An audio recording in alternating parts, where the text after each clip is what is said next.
Le MAG Lannion-Trégor a revêtu sa tenue d'été pour un numéro au parfum de vacances, puisque nous vous proposons des idées de balades et de sorties nature à faire en famille. Et c'est dans les terres que nous explorons quelques-unes des curiosités du Trégor, avec pour guide Gaël Leroy de l'Office du tourisme Bretagne Côte de Granit Rose. Bord de lac, panorama époustouflant ou encore jeux de piste endiablés sont au programme de notre magazine. Suivez-nous.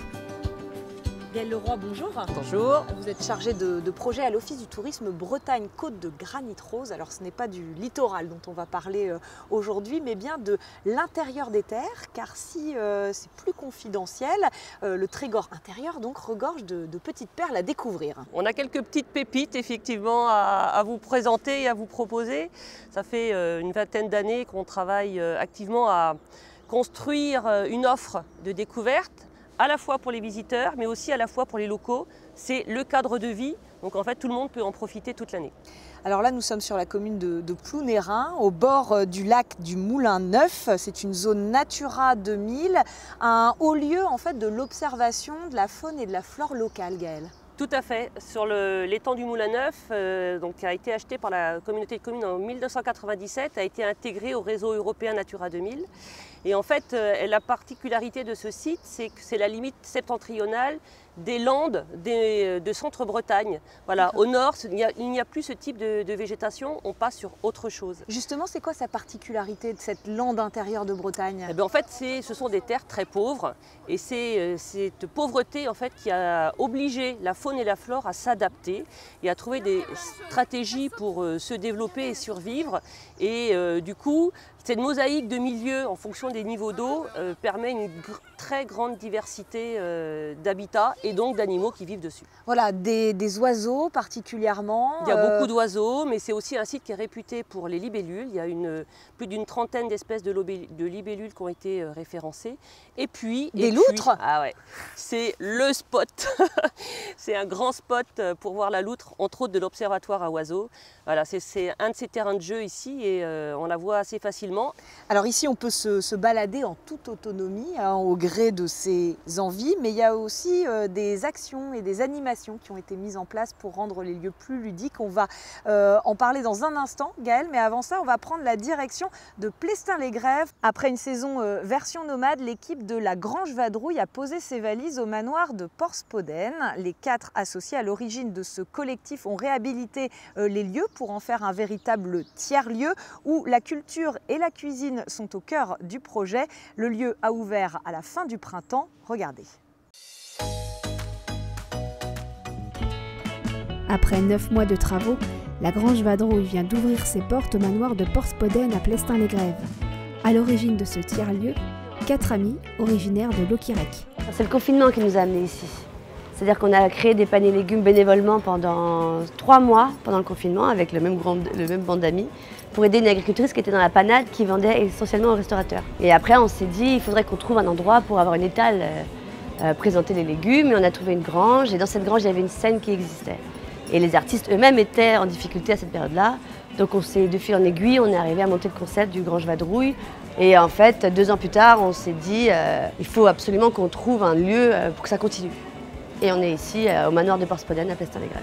En parallèle du bar-restaurant, de nombreuses activités sont organisées au cours de l'été.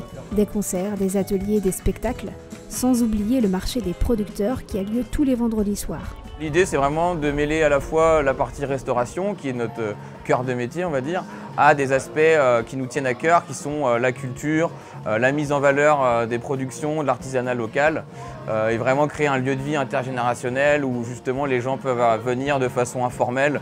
Ici, ils sont en contact avec les cuisiniers, avec les barman, avec toute l'équipe. Et nous, on veut vraiment créer du lien avec la population locale et avec les gens de passage également sur l'été, quoi. Actuellement, le manoir est ouvert de juin à septembre. Le reste de l'année, il est loué pour de l'événementiel.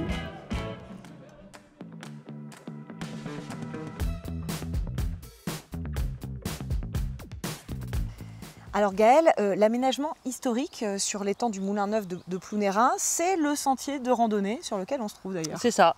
Quand la collectivité a quitté le terrain, l'objectif c'était de l'ouvrir au public et de l'ouvrir au public en faisant le tour de l'étang, donc par l'aménagement du chemin qui fait 3,5 km avec l'installation de 3 pontons et du platelage. Donc c'est des petits pontons en bois qui sont 20 cm au-dessus du sol pour pouvoir faire pratiquer ce site toute l'année sans revenir les chaussures pleines de boue. Et pour agrémenter ce chemin de randonnée, Gaëlle, il y a plusieurs années, a été pensée une chasse au trésor. Ouais, pour apporter un petit côté ludique à la découverte de la faune et de la flore, on a mis en place une chasse au trésor pour les enfants.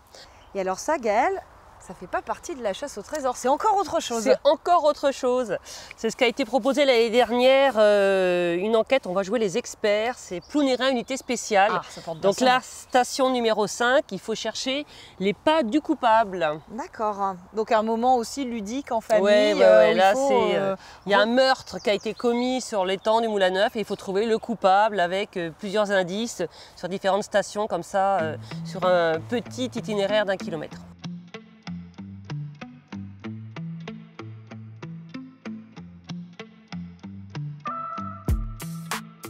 On l'a compris, hein, Gaëlle, ici l'étang c'est aussi un lieu de pédagogie, que ce soit en famille, aussi avec les écoles. Je voulais qu'on parle du sac à dos que vous avez sur le dos depuis tout à l'heure. C'est pas n'importe quel sac à dos, c'est un sac à dos découverte. C'est ça, c'est la nouveauté 2022, c'est le sac à dos découverte qui vient compléter l'offre déjà d'animation sur le site. Alors on va l'ouvrir et on va l'explorer ce sac à dos, tiens.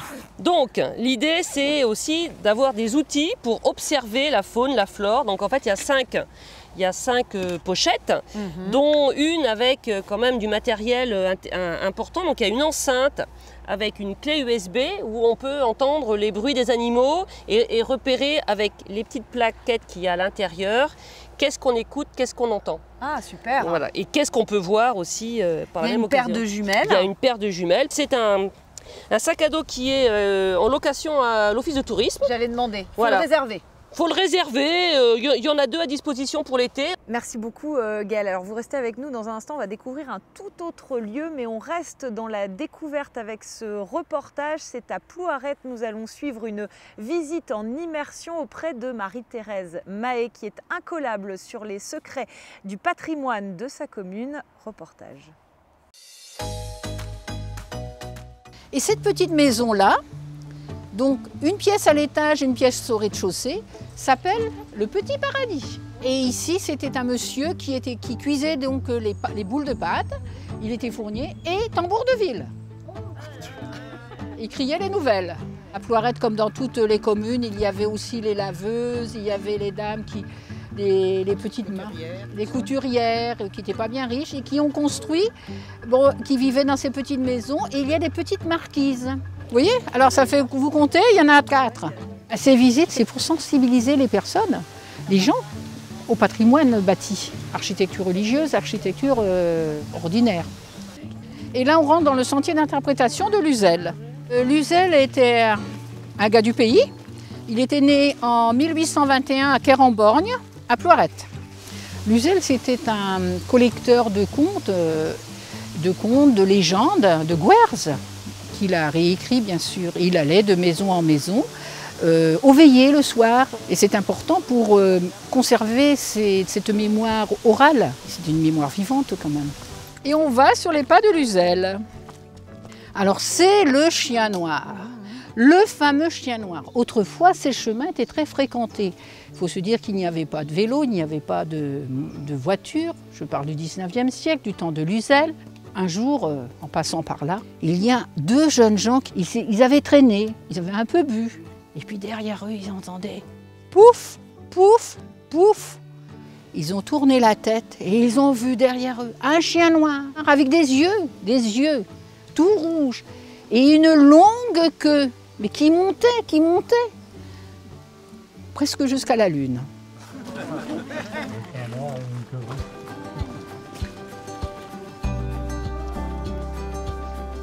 Après Plounérin, Plestin, Plouaret, nous voilà rendus à Plougras, Gaëlle, pour découvrir Goariva. C'est un lieu qui est vraiment très peu connu, mais qui gagne à l'être. Hein. C'est un lieu oublié qui était réaménagé cette année, justement, parce qu'il a une histoire un peu particulière à nous raconter. Et après des années de réflexion, voilà, il est prêt. Il est prêt à nous accueillir. Et je crois que ça va se passer ici. Ouais, sur le panorama. Pour l'instant, on est là. On est là. Donc voilà, on a une petite quinzaine de minutes de marche. On est parti.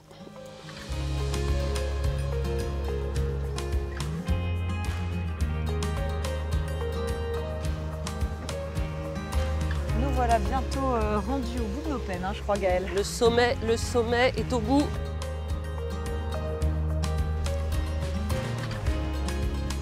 Donc le voilà, le fameux panorama, Gaëlle. On est ici en fait au centre d'un triptyque. Au centre d'un triptyque. D'un côté, vous avez la Cornouaille. Ouais. D'un autre côté, vous avez le Léon. Et de ce côté-là, vous avez le Trégor.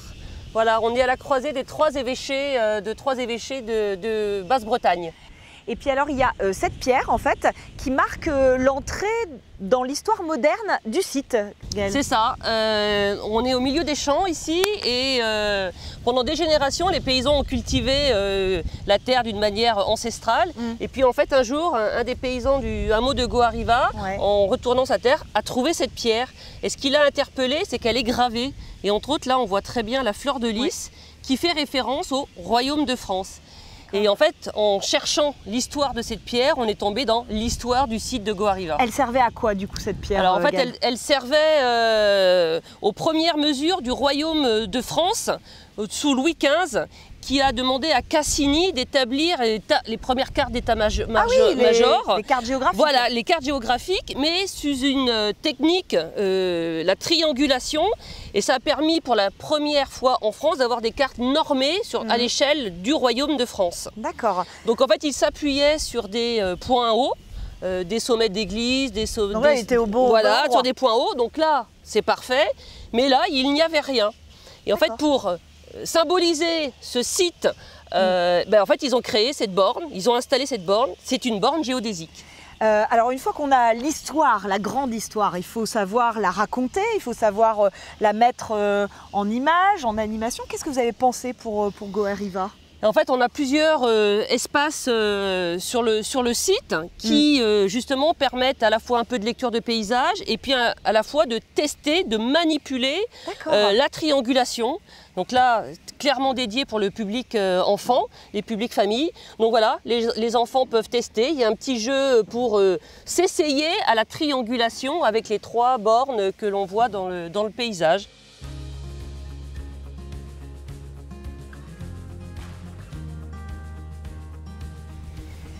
Alors ici, il y a aussi un banc de contemplation, tout à fait. Des tables d'observation du panorama côté Trégor, et puis cette fameuse cabane qui a été installée récemment, qui sert d'abri un peu. Qui sert d'abri, table de pique-nique s'il ne fait pas beau, et puis surtout, il y a un plateau de jeu dessous, voilà, pour aussi les enfants, un jeu en famille, voilà, un jeu en famille avec toutes les réponses à trouver sur les différents espaces du site. Le lieu, il est vraiment marqué par le vent. C'est ça.